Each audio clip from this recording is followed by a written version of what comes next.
All right, ready to dive deep. Today, it's vampire history.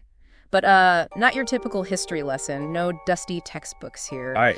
We're going into the world of Vampire the Masquerade, where these creatures of the night, they're not just stories, they're shaping things, pulling strings from the shadows. Exactly. Vampire the Masquerade, it's got this really deep history, blending real-world stuff with its own mythology. Wars, dynasties, society shifting.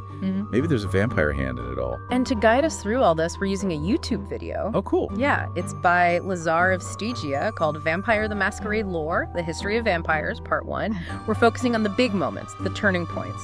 Like a highlight reel. Like peeling back time, layer by layer, uncovering their beginnings, the cities they built, those complex clan dynamics. It all starts with the name you've probably heard before. Cain. Yeah, that Cain from the Bible, the one with the sibling rivalry taken to a whole new level. Right. In Vampire the Masquerade, his story doesn't end with just exile. It transforms. He becomes the first vampire, yeah.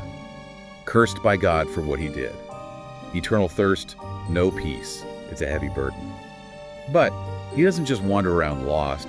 He meets Lilith. Lilith. Now she's a figure with a lot of different interpretations. Yeah, sometimes Adam's first wife, sometimes a powerful demon. But here, she becomes Cain's teacher, guiding him through this new, undead life, showing him how to handle the darkness inside him. So she's like his vampire mentor, but didn't she warn him too about the dangers of all this power? Definitely. She saw the potential for destruction, the pull of power that came with his curse. But, throughout history, warnings don't always work, do they? When ambition, despair, they take over. Sadly, no. Cain, driven by his thirst and loneliness, embraces that power.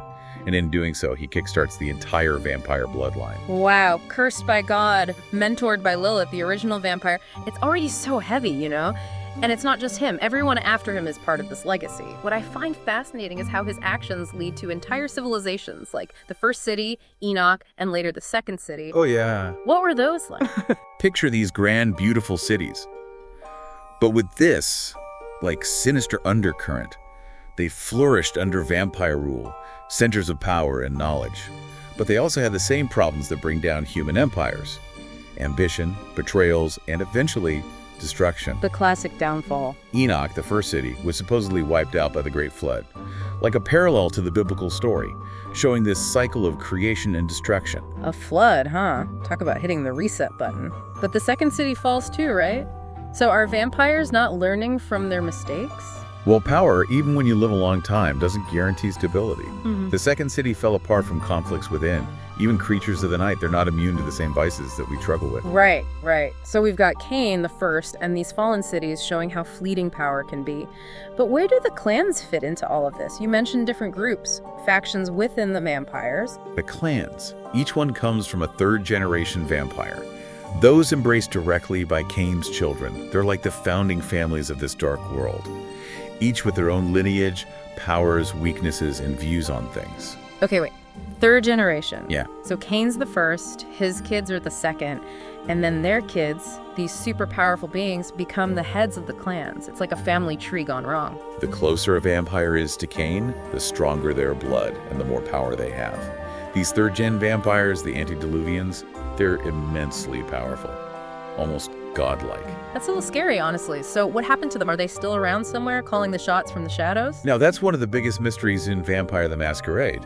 The antediluvians, they vanished. Some think they're sleeping, waiting for the right time to wake up and take back control. Others say they're dead. Their absence has caused a power vacuum, leading to centuries of fighting, the jihad, a secret war between vampires for control of the world. A secret vampire war. Wow. So while we humans are busy with our own wars, there's another one going on underneath it all. Exactly. And this war isn't just limited to dark alleys and crypts. Vampires have been shaping human events for centuries, subtly manipulating things to get what they want.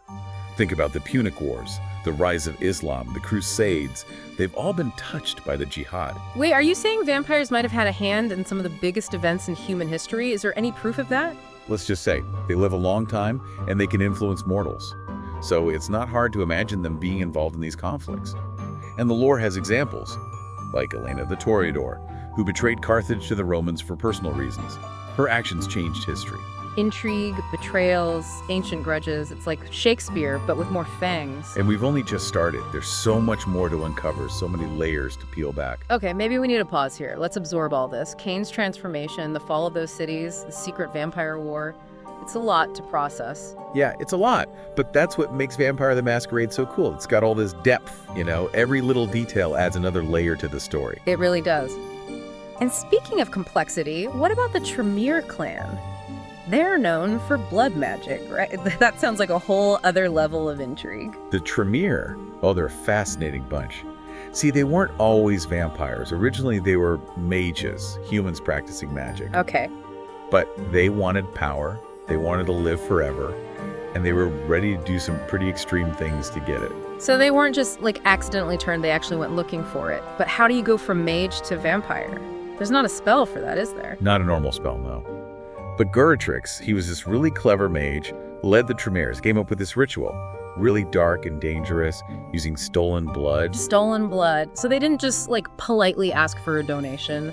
Whose blood did they steal, and what happened after this crazy ritual? The details, well, they're kind of secret, lost to history, you know? Some say it was from a powerful antediluvian, others say it was a clan connected to the mystical side of things.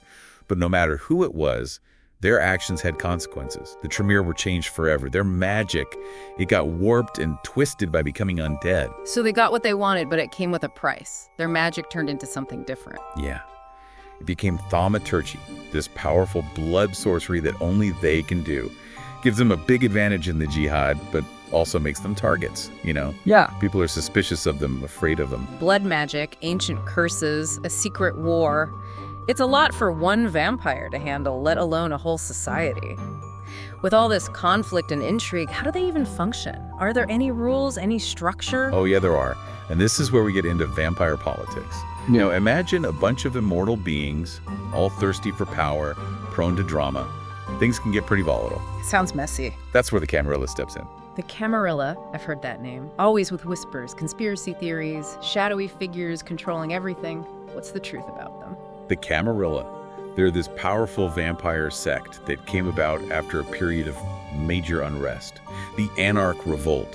Imagine a huge rebellion, young vampires sick of being controlled by the elders, demanding freedom. So like vampire teenagers rebelling against their ancient parents? Sounds kind of familiar actually.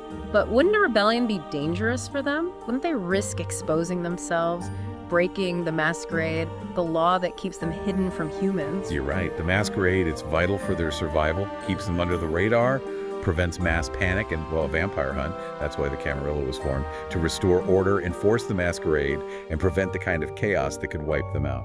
So they're like the peacekeepers trying to balance the vampire world and the human world. In a way, yeah. They think that by keeping things under control, they can protect vampires from themselves and from us. Not necessarily the good guys, but they see themselves as guardians. But not everyone buys into their methods, right? What about those rebellious vampires, the Anarch Revolt? Did they just disappear when the Camarilla took over? Not quite. That revolt was a huge turning point, exposed deep divisions in their society, and it actually led to another powerful sect, the Sabbat. The Sabbat. Now, they're the ones with the bad reputation, right?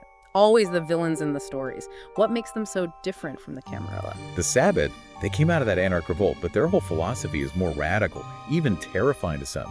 They think the Camarilla's obsession with secrecy and control is just another form of oppression. So they're like the punk rockers of the vampire world, rebelling against the rules, embracing the chaos. That's one way to look at it. You see, that embrace of chaos, that desire for freedom, is both scary and liberating. It's a big screw you to centuries of control by the elders, a rebellion against the entire system.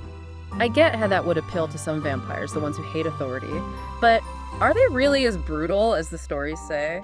The Sabbat, yeah, they're often portrayed as brutal and anarchic, and there's truth to that. They embrace the monster inside, see it as a source of power instead of something to hide. Their rituals, their practices, well, many find them horrifying. And they aren't afraid to go up against the Camarilla, often violently. So now the vampire world is divided. Two major sects, each with their own ideology, their own ways of doing things. Like a Cold War, but with more blood and fangs. Good comparison. The Camarilla and the Sabbat, two opposing forces, both fighting for control. Their conflict has shaped vampire history, and it's still going on today. It's incredible how complex it all is. And we haven't even touched on each individual clan, their powers, their own little conflicts, their roles in this whole grand Gothic opera of the undead. Yeah, we could spend hours talking about each clan, their history, their rivalries. But for now, just think about the scale of this world, the depth of its lore, how it weaves together with our own history, creating this story that's both familiar and totally bizarre. Okay, I need to catch my breath. We've covered so much. The origins of vampires, the rise and fall of cities, the clans, a secret war that's been going on for centuries, and now this clash between the Camarilla and the Sabbat. It's a lot to take in. It is, and we're not done yet. There's still more to uncover, more secrets to reveal. The world of Vampire the Masquerade, it's vast and always changing. There's always something new to discover. It's mind-blowing, really. You start with this one guy, Kane, cursed, and his story turns into this huge hidden world of vampires with their own history, their own politics, even their own magic. It shows the power of imagination and maybe, our own fascination with the unknown, with things that go bump in the night. That idea of a hidden world right alongside ours with its own rules and struggles, it's just captivating. Totally. And one thing I noticed going through all this history is rebellion. Every few centuries, it seems like some group of vampires is trying to shake things up. The Second City falling apart because of internal conflicts, the Anarch Revolt, and now the Sabbat pushing back against the Camarilla. Yeah, you've touched on something fundamental about vampires. They're born from defying limits, rejecting death, and what it means to be human. So it makes sense that this rebellious streak shows up in how their society works too. That need for freedom, for being their own boss, it's always there even when they have eternal life. Right. But you'd think with all the time in the world, they'd eventually chill out, find some balance? You'd think so, wouldn't you? But don't forget, these are creatures of passion. Their emotions are stronger, more intense, because they're undead. Ambitions, grudges, desires, it's all amplified. Finding real peace, that's a tough one for them. So it's not just about power games and politics, there's this emotional side too, this eternal angst that drives them. Exactly. Vampire the Masquerade, it's not just about the external stuff, it's about what's going on inside them too. They're complex, dealing with their own inner demons while trying to survive in this messed up world they live in. Fascinating, but also kind of creepy. Knowing they're out there, driven by all these powerful emotions, working in the shadows, makes you wonder how much influence do they really have? That's the big question, isn't it? How much of what's happening right now, is because of forces we don't even know about? It's a chilling thought, for sure. But it also makes you look deeper, question the stories we're told, and consider, what if there are unseen hands guiding things? And maybe, just maybe, it makes us look at ourselves a little closer too. Think about our own capacity for darkness, the way we can get caught up in wanting power, wanting to be in control. Exactly. Vampire the Masquerade, it's more than just a game, more than just stories. It reflects our own humanity, our struggles, what we're capable of, both good and bad. We started wanting to understand vampire history according to this world, Vampire the Masquerade. And I think we've done that. But we also found something more, something deeper. A glimpse into a world that's like ours, but in ways we might not expect. I'd say so. It's been a trip through time, through myths and legends, through the dark side of imagination. What we found there isn't just a story about monsters, it's a story about us. Well, thank you for joining us as we explored this intricate history. We hope this deep dive gave you a taste of this world, this rich, fascinating world that's out there for those who are brave enough to look for it. And if you're hungry for more, if you want to go deeper, learn more about the clans, their powers, the prophecies, then check out the source material. Explore. You never know what secrets you'll find, what truths are hiding just below the surface. Until next time, stay safe and remember, the night is always darkest before the dawn.